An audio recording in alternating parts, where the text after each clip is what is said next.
Hey, what's going on, everyone? It's Behavior here for another episode of Just My Opinion. Thank you so much for tuning in. I really do appreciate it. And with this episode right here, we are talking Lovecraft Country. Now, you probably saw my other review where I talked about Lovecraft Country, and you're like, why are you coming back and talking about this now? But you already talked about the first 5 episodes. Well, when I talked about those, I was doing no spoilers, okay? That was just kind of like a recap, a review of the first 5 episodes, what I thought about the show so far. But now I am going to get into the nitty gritty. I'm going to spoil this thing up, down, left, right, in and out as if you've already seen it. So if you have not seen the first episode of Lovecraft Country, what are you doing? You need to go watch the show right now because it's freaking fantastic. Go watch it, then come back because I'm going to spoil it. Like I said, up, down, left, right, in and out. And if this is your first time finding me, I do this. I talk about shows. I do recaps. I talk about movie reviews. I do trailer reactions and sometimes respond to entertainment news. So click on that subscribe button and also give me that thumbs up if you like the video because it does help me out a lot. Now, this is something that I've been really looking forward to for quite some time. So on HBO Max to be exact. And this first episode is called Sundown. And if you didn't know already, which I'm sure you do know, and you've seen the episode, you know, this is being put together by Jordan Peele, J.J. Abrams, and also the creator, Miss Misha Green, who is new on the scene for me. But those two former names are very big in Hollywood, and those are the main things that got me into the show already. But I got to give it to Miss Misha Green. But the director of this first episode is Yann Damage, and I've never heard this name before.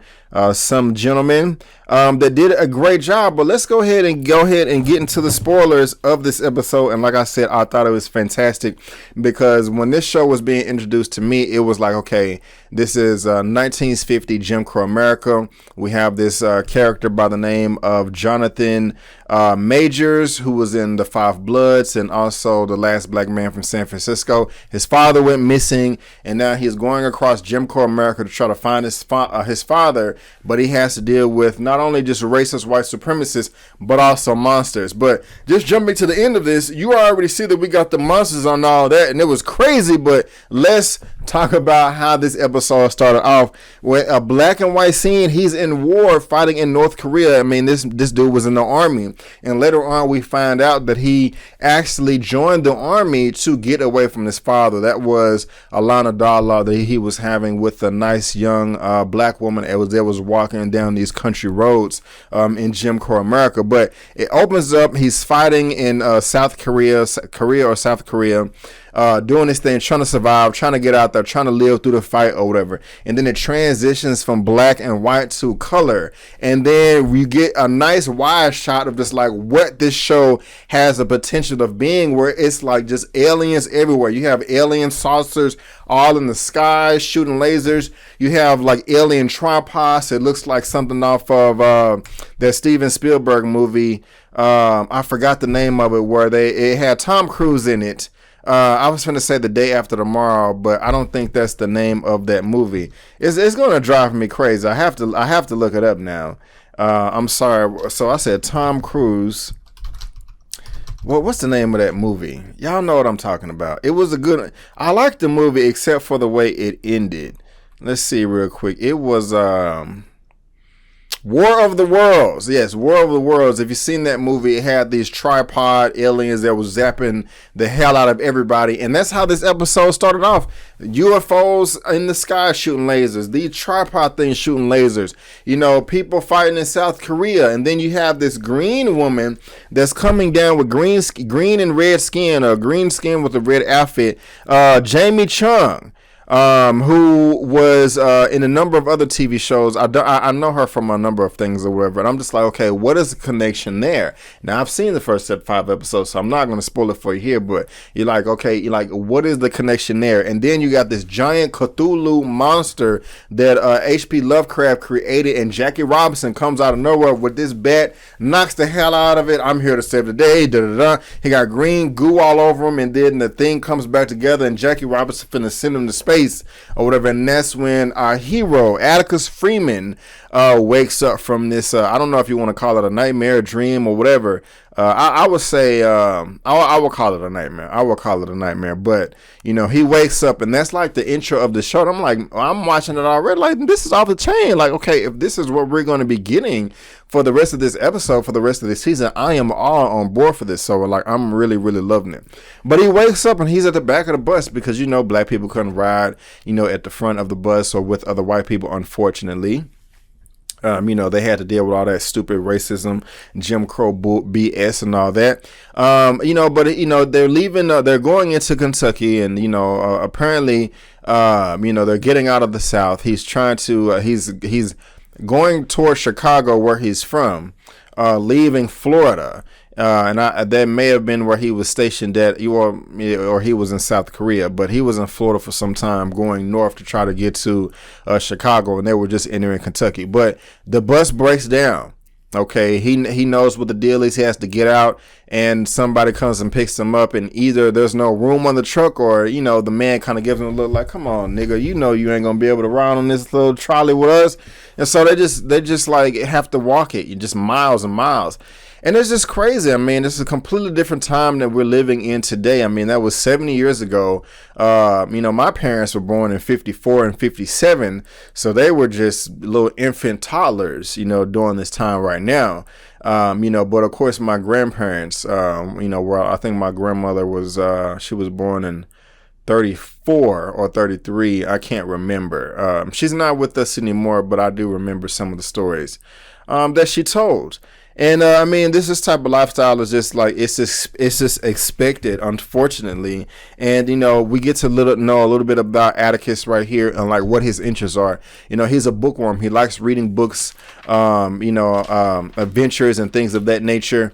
He brought up the John Carter of Mars books, and he was describing the character, saying that he was an ex-Confederate, and his companion that he was with at the time, like, whoa, you're praising this dude, calling him a hero. He was an ex-Confederate, and just like, hey man, stories are like human beings or whatever, they change over time or something. Like, I forgot exactly what he said, but he really likes the folklore stories and adventures that he mentioned a number of times, but his dad does not like that, and wanted him to get into some real literature that came out a little bit later.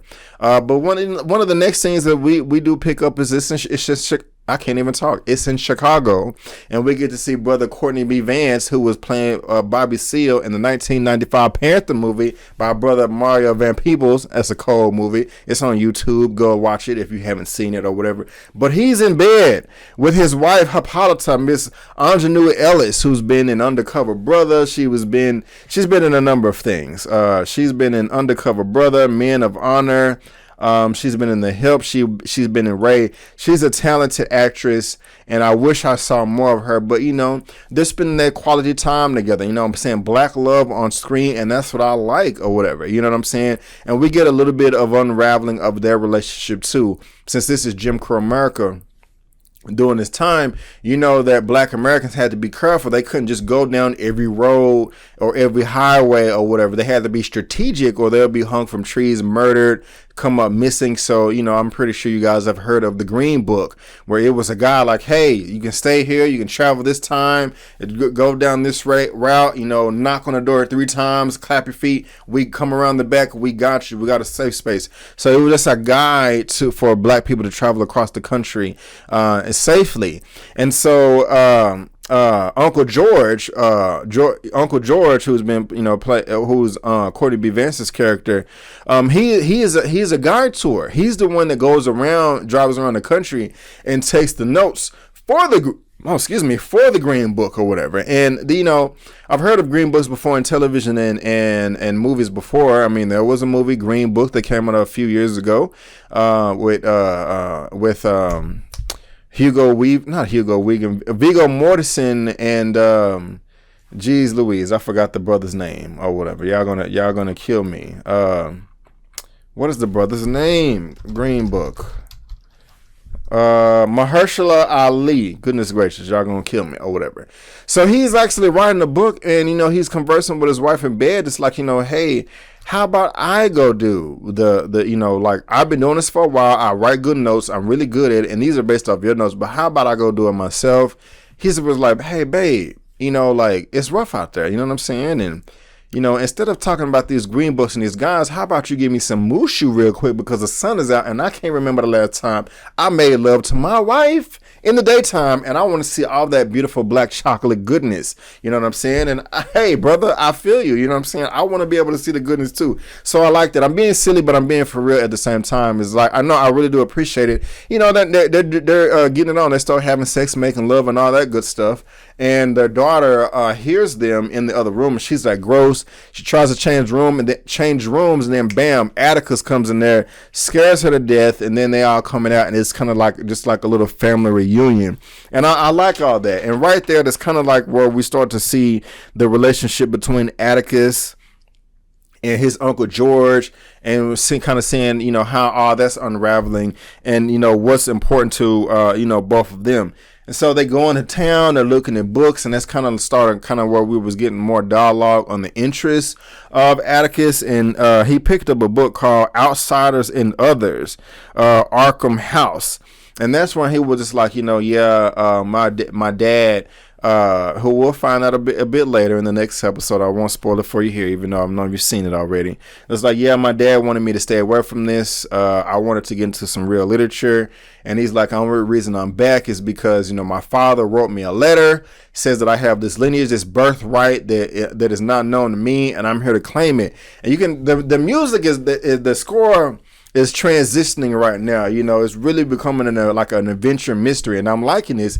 And you can tell that Uncle George Freeman is like, he got something up his sleeve. He got some secrets that he does not want to reveal that will be coming out later. It's like, oh man, why you gotta be searching for your past, Atticus? You know what I'm saying? Why don't you be a good little Atticus and just live the life that we told you or whatever? Why you gotta be figuring stuff out? It's like, nah, man, I didn't like my daddy, but my daddy is missing. He wrote me this letter. We gotta figure it out. I want to know what this birthright is about. Why you tripping? And so Atticus is just doing his thing, trying to figure things out or whatever. And so he's still going through Chicago or whatever. He goes to a place called Denmark VC's bar, because he had a lead there. And, we all know Denmark VC, who was tried to lead the largest slave rebellion, but it was thwarted. I haven't read that book, but I do have it. And, I heard that it's really good and it's really depressing. So I just kind of like that Easter egg. I just kind of like that Easter egg there.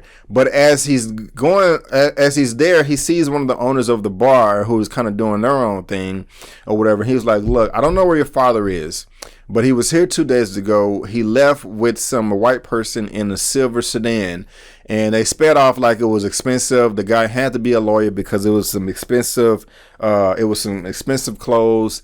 That I don't know what's going on or where he could be or when he's coming back.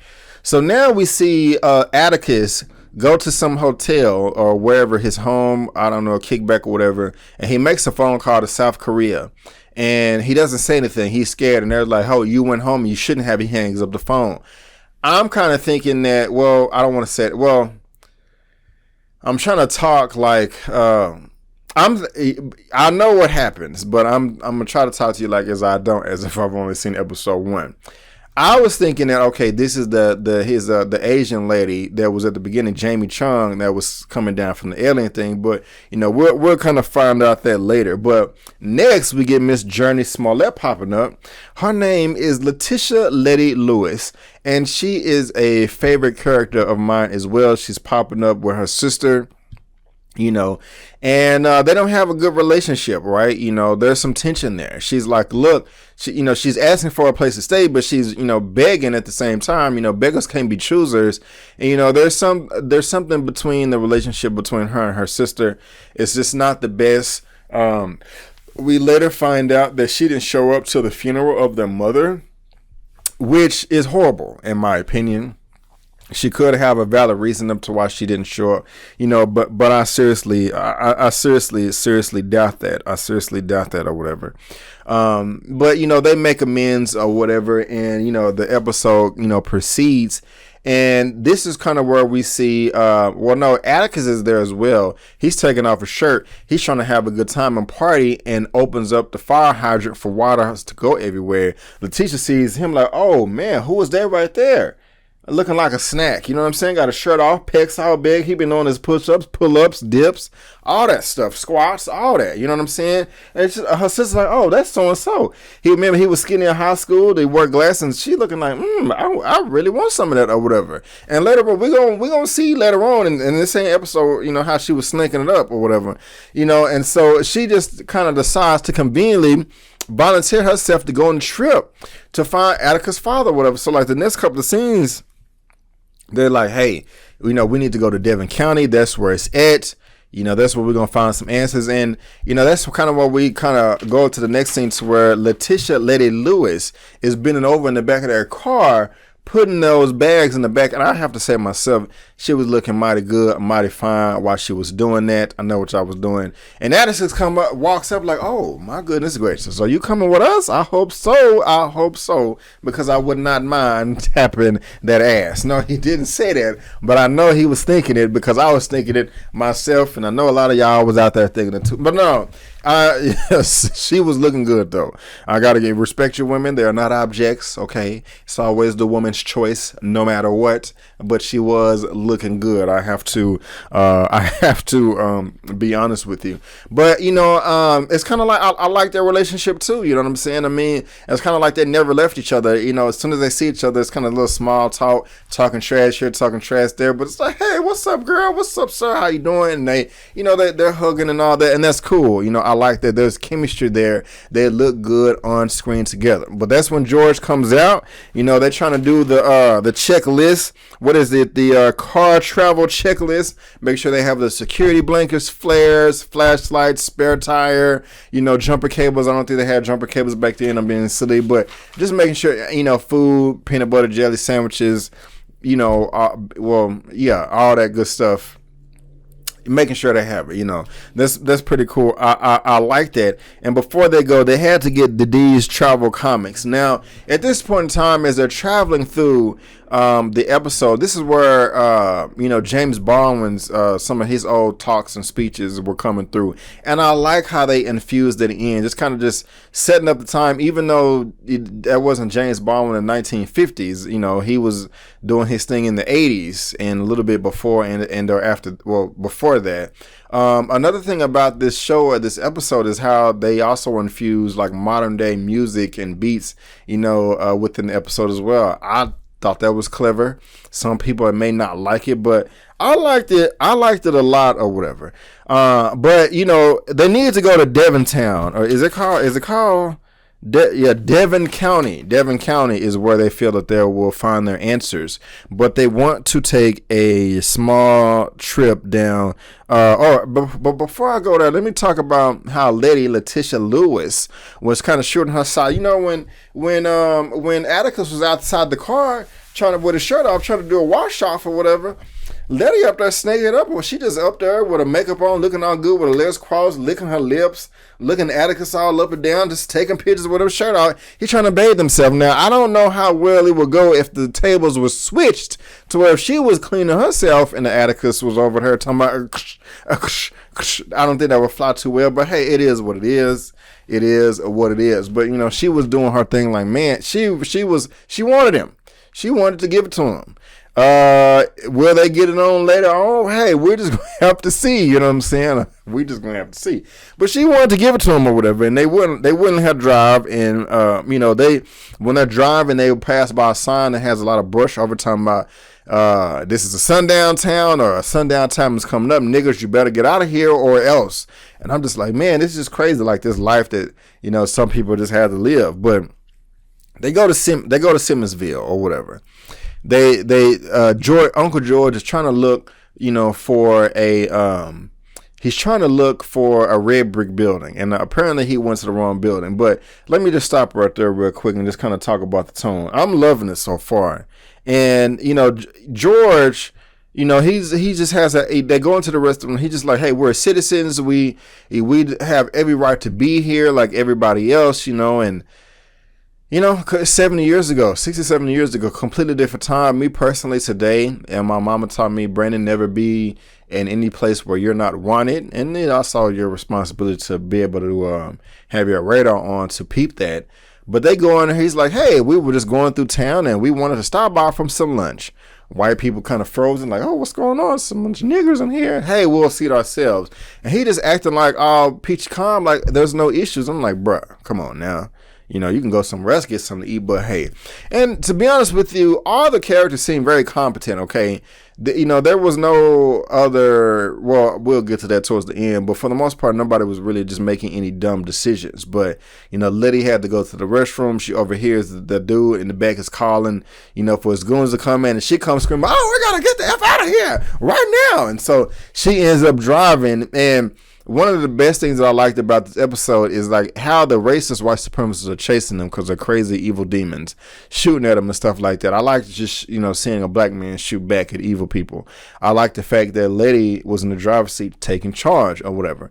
And George Freeman called her like, girl, don't be doing this. Girl, don't be doing that. She was like, I'm not no girl. My name is not girl. My name is Letitia. Letitia fucking Lady Lewis or Letitia fucking Lewis or something, and that was dope. And she just set him in his place or whatever. You know what I'm saying? You're the dummy that chose the wrong building, Uncle George, and almost got these black people hung up from a tree or whatever. You know what I'm saying? You wanted to go in there with your chest out, saying, "Hey, we want to get some lunch and sit down." Come on, bro. You in unwanted territories or whatever. And then she the one that overheard everything, and she's like, "Let's get the hell out of here." She didn't want to go and start the car, pull it up. Well, he's like, "Hey, what's going on?" Atticus had to be like, "Come on," because your kneecaps are all busted up or whatever from somebody else. And these are serious because the dude on the phone was like, "Hey, no, I did not serve them." We're talking about the white waiter now that called the gun. Was like, "No, because I remember what you did to the last person."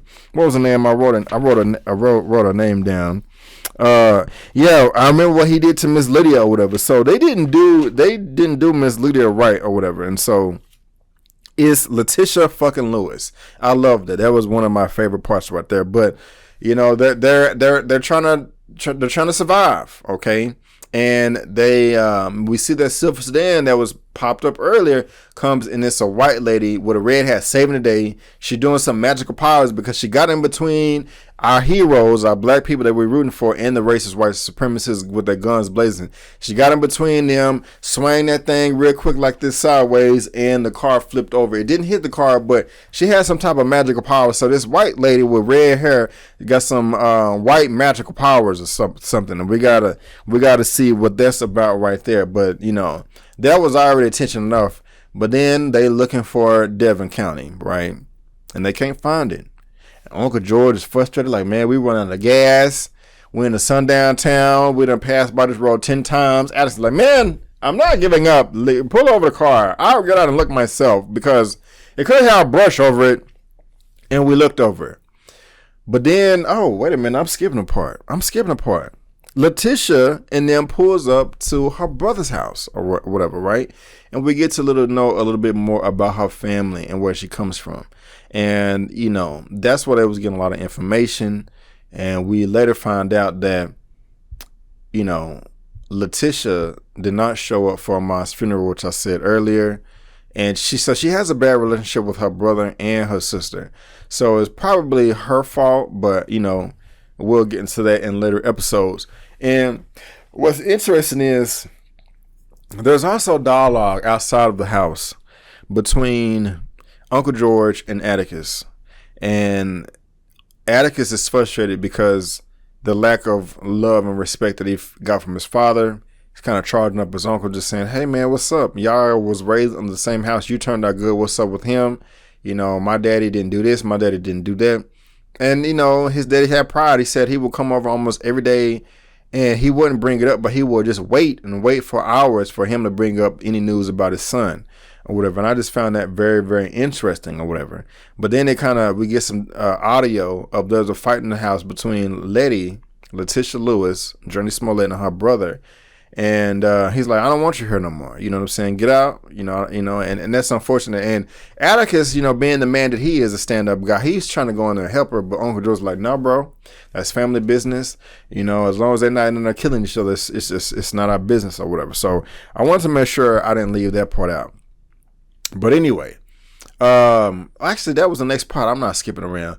But now when they're trying to get up and they go to Devon County, now they're lost and they get out, and then the super racist white supremacist cop comes over harassing them, just being a dick, just being an ass for no reason or whatever. And this is like one of the most highest tension points in the episode, to where, they're literally seconds away from the sun going down, and the cops are saying, hey, if it goes down, I get to kill you, and there's nothing you can do about it. You can't go this way because that's not enough time. You have to go this way. And if you speed, I'm going to pull you over. And, like, it really grinding my gears is not even, won't even come remotely close to describing it. But he's like, yeah, is it a U-turn legal here? He's like, well, usually it is, but I'll let it pass if you just say, hey, pretty please, can this nigga one time use, do the U-turn or whatever. And he lets him do it. And it's like, people like that are still alive, guys. And they teach their children to hate. And they're in, the police department today in 2020 has been infiltrated with these type of people. It exists or whatever. And, he's just terrorizing them, running over the back of their bumper. And then he radio ahead to his guys like, hey, you got these black niggers that are here, that I'm running out of town. Let's accuse them of a robbery that happened a couple of nights ago. And of course it didn't happen. We know that. And they're just playing mind games, being evil. And I'm just like, man, I know our heroes are not going to die on the first episode. And what's crazy is the monsters came and saved the day. Ain't that some mess?